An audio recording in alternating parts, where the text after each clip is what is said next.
This land is your land. This land is my land. From California, well, to the New York Island. From the Redwood Forest to the Gulf Stream waters. I tell you, this land was made for you and me. As I went walking down that ribbon of a highway, I saw above me all that endless skyway. Now I saw below me that golden valley, and I said, this land was made for you and me.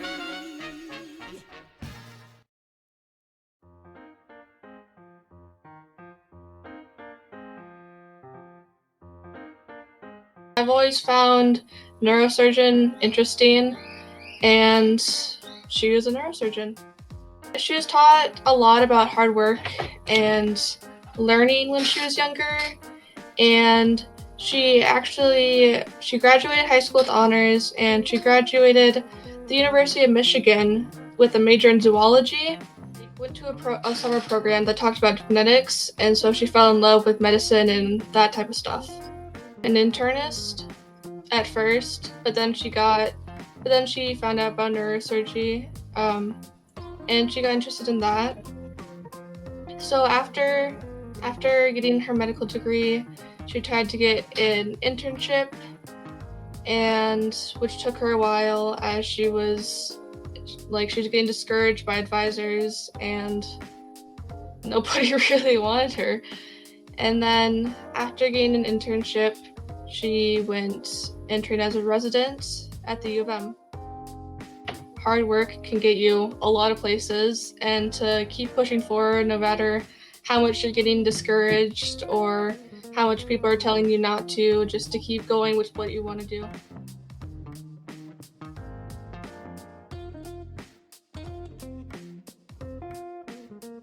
Found treatment for leprosy. Well, she discovered it. People died from leprosy. It was very common. Someone was continuing her discoveries, and then they just took all the credit. Someone else gave her the credit for it, the person who inspired her to discover to look at the oil she did. If you just do your work, you will get recognition for it. Or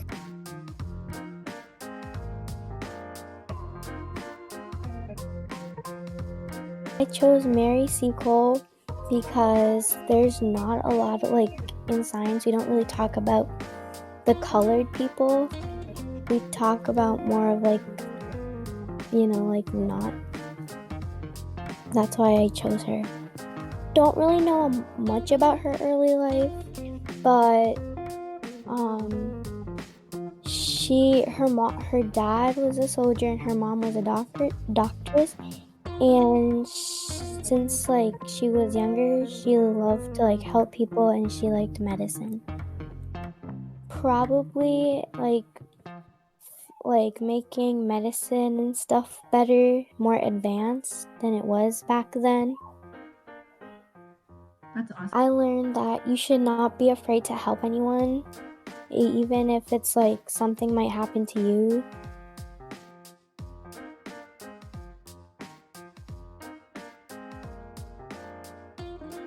CJ Walker because she was the first Black woman to ever make $1 million, and that is a great milestone for when she was born, when she was living.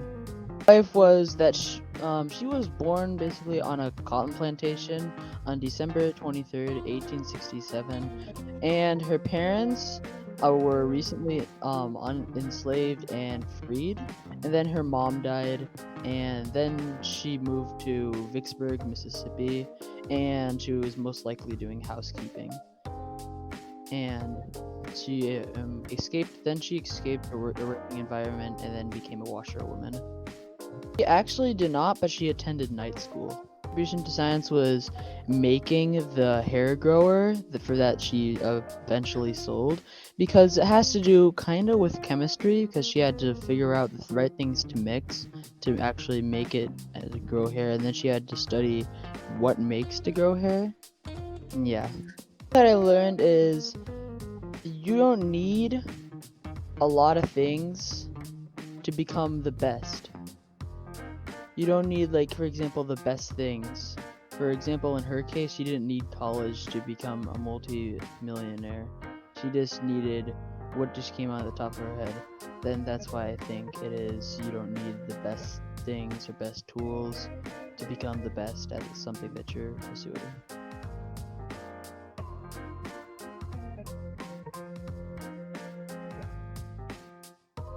Wangari Maathai, and I picked her probably because like she's a woman, one, so like strong, independent, and also probably because she had some pretty remarkable stuff happen to her that kind of amazed me.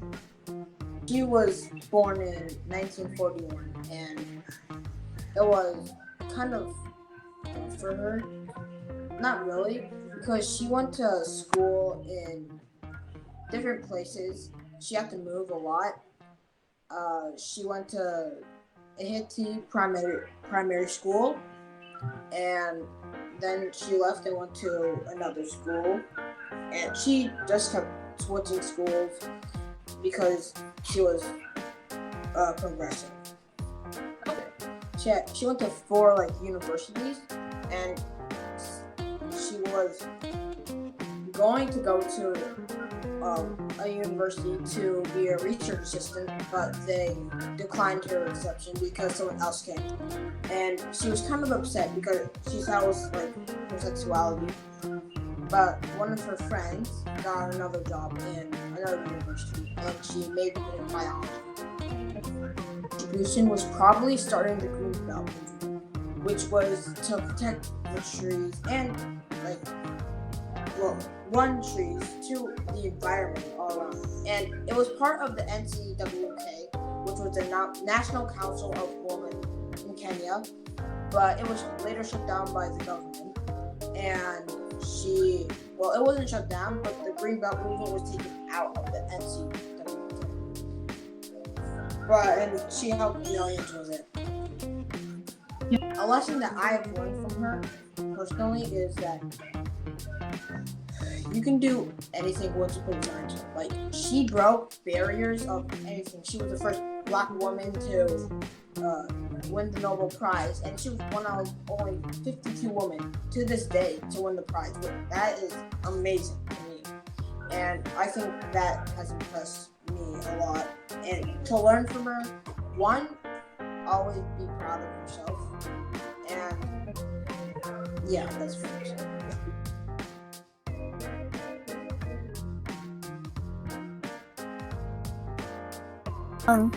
I picked Mary Eliza Mahoney, and I picked her because she seemed really interesting because she's the first African American licensed nurse. Her early life was kind of hard because there was a lot of racial discrimination going on because her parents were freed slaves, so this was very close to when slavery was really big. And she had to save up a lot of money. When she finally went to graduate school, she worked for 15 years to save up money doing odd jobs. They didn't have a lot of money. And she went to Phillips School in Boston, and the websites didn't really say if that was high school or elementary school or whatever, but I know she went there. I really liked how she knew she wanted to be a nurse. So she worked super, super hard to achieve that. And I don't know if I would have been able to work for 15 years, but or 15 years to just go to school, but she wanted to be a nurse. So she worked and worked until she got it, and that must have been really hard in that time era.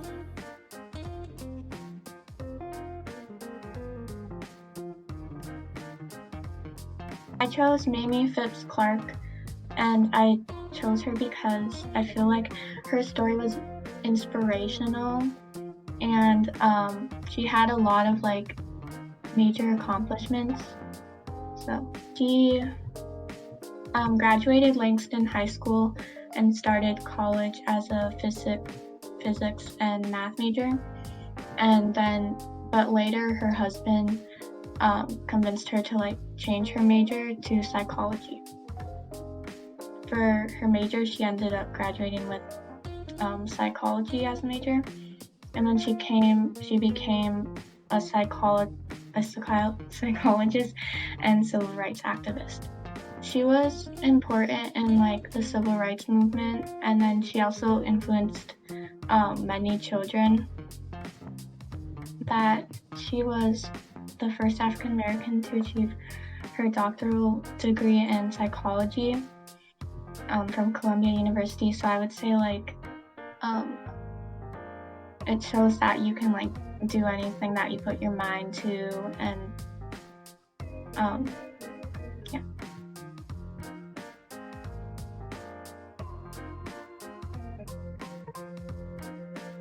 Katherine Johnson because she I watched the movie Hidden Figures and I really liked it, so I wanted to learn more about her.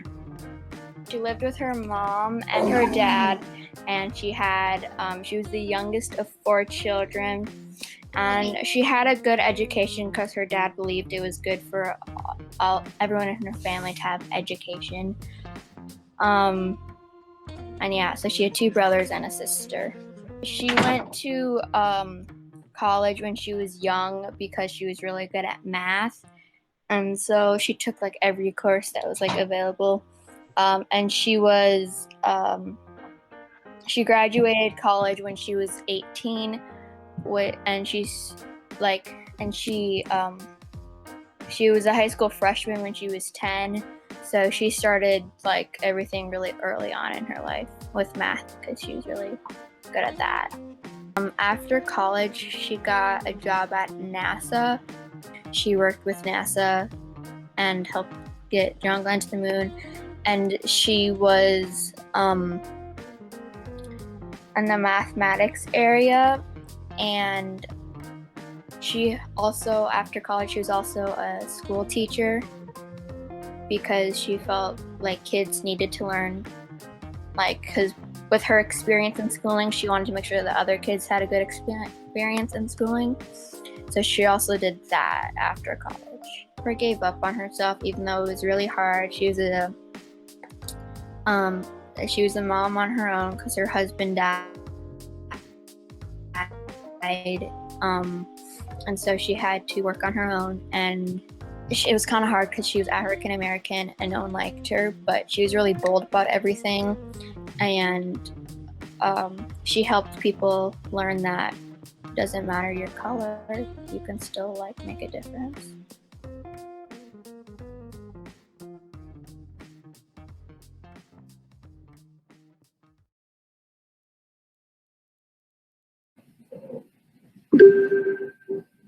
Good morning and happy Thursday to you. This is Mrs. Farrell coming to you.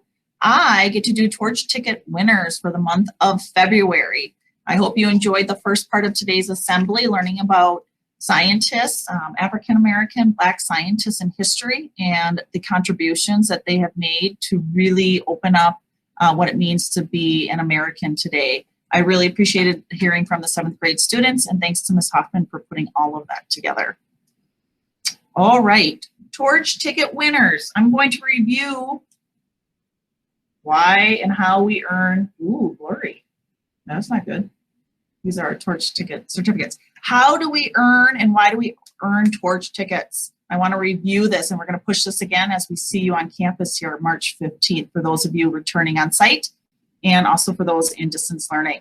Remember our torch and our torch values. That's part of the mission and vision of being a middle school student at Seven Hills and what we want to push for you to practice and learn as you become a high school student and into adulthood. So students showing trustworthiness, right? Being open-minded in class, being open-minded with friends, colleagues, being open-minded to others' opinions. It's been a really tough year trying to listen to different perspectives and what's going on in society and some of the current conflicts that we're feeling. So being open-minded is so important. That will take you a long, long way. Being respectful, being compassionate. How are we compassionate for others, people's views, even if we don't agree? And how do we continue to be honorable in our approach with our teachers and our parents and our friends? All right, so students going above and beyond, showing torch values, were given a torch ticket by their teachers. It went into a Google form. Mr. Gruch did some type of lottery where he was able to pick out your name from each advisory. And so I'm going to announce those winners now. And then remember, we have the top 2 advisory winners will receive Oreos. We will work on getting those Oreos to you when we see you back on March 15th. We're still trying to figure that out, but we have a plan that we are working on. Make sure that you are fed well and rewarded well. All right, to start, we're going to give out 2 awards here. These are good for 1 free book from Miss Jensen. So Miss Jensen, if you're listening, and I'll let her know ahead of time too, that you have received a free book from Miss Jensen. So we have Miss Anastasievsky's advisory. Jonah, you are a free book winner. From Mr. Cather's advisory, Yafet, you are a free book winner. Congratulations. I want to see if it's still blurry. Yeah, that's too bad. But what we'll do is, you guys, we're going to mail these certificates to you so that you can hold on to them. And then if you want to cash them in once you're back on campus, if you are back on campus, we'll help you out. If you continue to stay in distance learning, we will figure out how to get the book to you. That's what we've been doing. All right, good for 1 Gene Day. I did include this for those kids coming back on campus. Again, if you're not back on campus, March 15th, you're in DL, we will figure out a plan for you. But Miss Doyle's advisory, Anthony, you have won a free Gene Day. From Miss Hoffman's advisory, Kinley, you have won a free Gene Day, which is pretty cool. All right, we are moving on to Mr. Krieger's advisory. Ethan, you have earned an elevator pass. If you are on site, you can use the elevator for 1 day. Mr. Lamprecht's advisory, Carlos H., you are an elevator pass winner. Pretty cool, you guys. All right, and last but not least, I think that these are still a favorite, the Starbucks cards. We are moving on to Miss Wichterman's advisory. She has 1 torch winner there, and that is Lad. Congratulations, Lad. There's $5 on each of these cards, so you can cash in for what's popular right now, the pink tea, I think. I forget the names of everything. Otherwise, you can get a good old-fashioned latte. That's my favorite. And then from Mr. Blog's advisory, William, you are a Starbucks winner. $5 for you. We will mail that out to your homes. And then remember, we are looking at the top winners from each advisory. So we have a new winner for the month of February, which was really pretty cool. So Mr. Cather's advisory earned 116 torch tickets. So you are Oreo winners. And then there's always been kind of a close tie, right? Neck and neck with Plog and Mr. Lamprecht's advisory. Mr. Plog is second place with 67 torch tickets winners. So Mr. Cather's Oreo winner and Mr. Plog's advisory. Congratulations to you. All right, keep working on those torch values. Hopefully you guys are staying warm. It's supposed to be warmer this week, so we're excited about that. The snow is going to start to melt, but we could always get a snowstorm in April. I've seen it happen. All right, take care, everybody. Congratulations to you.